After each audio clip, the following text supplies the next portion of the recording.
What's up, you guys? Adam here with Anabolic Climbing, and today it's time for a cycle check-in. I have been pushing doses right now for the last 3 months, so that means it's time to hang out with the folks from Anabolic Insights, get some labs done, and figure out where we're at. So if you guys appreciate this kind of transparency in PED use, please do not forget to hit the like, comment, and subscribe. Helps the channel out tremendously. And now, let's figure it out. So in general, you can judge me by my climbing, you can judge me by my lifts, you can judge me by my knowledge about PEDs, but in general, you should judge me by my lab work. Because at the end of the day, I'm transparent about my doses, transparent about my health, and if you guys are going to emulate any of the things that are discussed on the channel, I'm not saying them emulate any of my doses or protocols. The thing you should absolutely emulate, if you are going to get on any of the PEDs or anything pharmacologically inclined, please, for the love of God, get labs at least 4 times a year, get an EKG or a calcium scan once a year, get some organ imaging. This stuff should be non-negotiable. So, a little bit of primer. What have I been running prior to this? So I took about 2.5 months to just do TRT only. I was on about 200 milligrams a week of test, nothing else. And then in early December, I decided after Thanksgiving to hop on 100 milligrams of Primo plus my 200 milligrams of test, 70 milligrams of Anavar, and 3 IUs of growth hormone. Did I screw up my labs? Am I an utter mess? Let's hop into it. So, white blood cell count, normal. Red blood cell count, high but normal. Hemoglobin, normal. Hematocrit actually dropped from I want to say a 55 or a 56 down to 52, or 50.2. Part of that was donating some blood. Part of that was being way more hydrated than I was prior. But regardless, we are back down to a normal level of hematocrit. Also on that note, I still might donate blood again just because it seems like a good idea, and it's been 3 months since I donated. But yeah, shout out to the Red Cross for taking my blood. Oh, one other note. My blood pressure went from 128 over 80 to 121 over 60. Shout out to cardio and also a bit of nebivolol. MVC down to 87. MCH 27.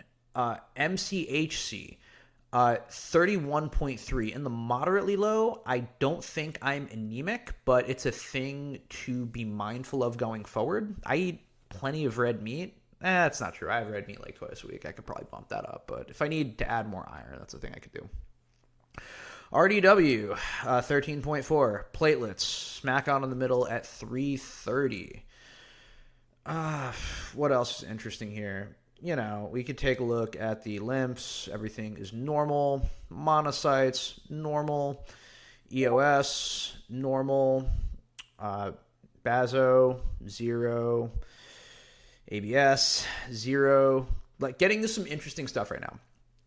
Glucose, 87. Bang on. BUN, 15. Bang on. Creatinine, finally in the normal range for the first time in as long as I can remember. Part of that is because I took about 3 days off the gym, but it's nice to be able to have that in a normal range. We love that. Next up, EGFR, normal. BUN, normal. Sodium, potassium, chloride, all bang on normal. We are golden on the electrolytes. Calcium, normal. Albumin, normal. All right, getting into some of the other stuff that is more of what I was trying to pay attention to. AST, LST. If you guys remember this, at the end of my health phase, or at the end of my last push, I was in the 30s on ALT, and I was over 40 on AST. With some help of my buddy at glutathione and some other stuff, we are beautifully in the 20s. Love to see that. By the way, for ALT, I am going to continue to try to push some of the glutathione to see if I can knock that down a little bit more. It does help to counteract some of the work of the Anavar. But regardless, glutathione has been an addition now for the last 3 weeks at 1,200 milligrams a week, which It's a lot of volume to put in, but more than happy to do so. And now let's go to the lipid panel. Triglycerides, 66. Cholesterol, total, 119. Trying to push that down to sub 100 if I can.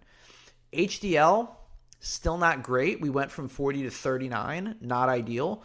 I'm going to be pushing the fish oil really hard. I'm going to be going up from 5 grams to 10 grams to see if we could push that to the mid 40s. But here is where things get interesting.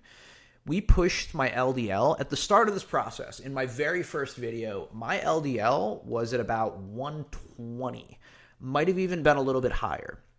The highest it's ever been, I think, is about 135. It is currently chilling at about 66.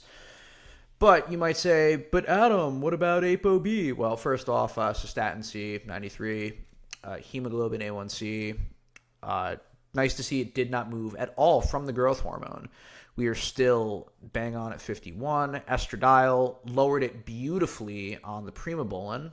ApoB, 103. Or that's Apo little a, 103. ApoB is at 63.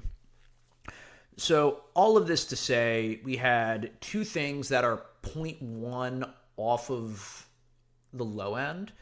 And for the most part, everything was flawless. So one of the other things I did was I got an ECG this week, and my doctor said, hey, man, one of two things is going to happen. Either it's going to be chill and I'm going to send you home, or it's not going to be chill and we're going to talk. And I said, great. So the nurse took a look at it, talked to the doctor. Doctor sent me home. I'm like, cool, good talk. Then an hour later, I'm making breakfast, and he was like, hey, man, how's everything going? And I'm like, why are you calling me? He's like, things looked a little weird. I think you should see a cardiologist. And I'm like, oh, that's going to fuck up my day. And I did. For the next 24 hours, because I hadn't seen my labs yet, I was considering everything I ever fucking took. I was like, man, is SLU a little bit too experimental? Oh man, what's going on or should I have been doing more cardio? Is the GH impacting me disproportionately? Was there a sourcing error? I don't have any shortness of breath. Is like something going on? Did I develop LVH? Knowing that at the doses that I'm running, there's no way in the duration that I had it could have been that bad. But for a day, I was freaking the fuck out. I was genuinely concerned. And then I got my labs back and things look fine. And I talked to my cardiologist and he's like, hey, if you were older and unathletic, this would be a thing that like I'd be concerned about. And we're going to do a follow-up in 2 weeks, but you're fine. Don't worry about it. And by the way, you asked for a calcium score and we're going to go ahead and do a calcium scan for you too. And that was great. That put my mind at ease immediately. And good news after anxiety feels like fucking heroin. It's so helpful. And, you know, the hardest part about being enhanced is the questioning. It's, oh shit, am I right? It's, did I screw up? The lifting is the easy part. The sourcing is the easy part. The research is the fun part. Watching yourself mutate, all of this stuff is fun. But at the end of the day, you know, I'm renting this body from Father Time.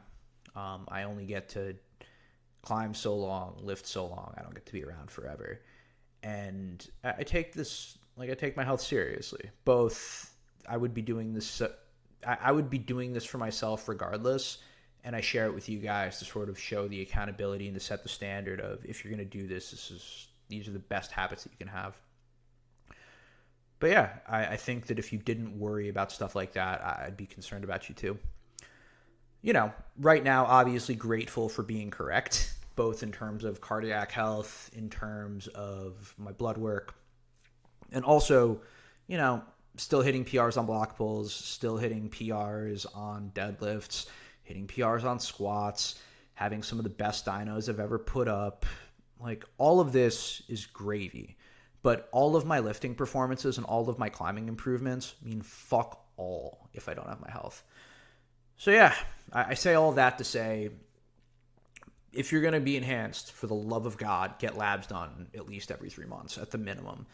If you're not enhanced, you should get labs done yearly at least.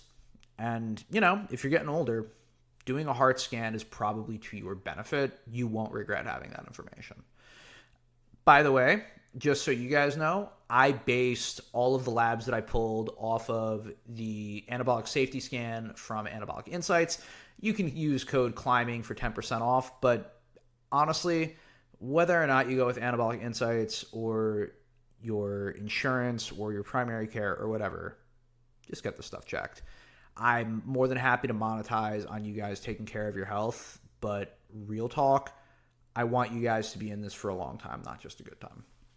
Anyway, I appreciate you guys as always. There will be a major transition in my training now, moving toward maintenance for strength and moving into more of practice for dynos. So a lot more climbing content is going to be coming down the pike.